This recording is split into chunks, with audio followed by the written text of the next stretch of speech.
You ask Tiger to solve. This deals with linear equations with one unknown. The final result is x equals -8. Let's solve it step by step. Simplify the expression. Expand the parentheses. Group like terms.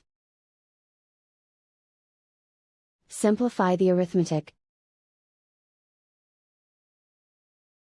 Group all x terms on the left side of the equation. Subtract 8x from both sides. Group like terms. Simplify the arithmetic.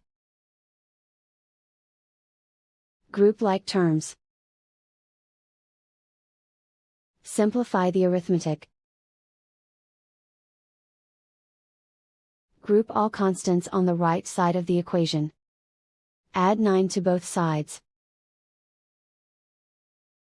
Simplify the arithmetic.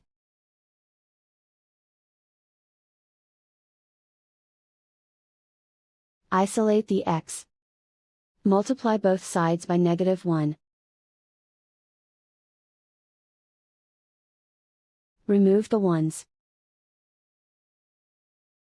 Simplify the arithmetic. And so the final result is x equals -8.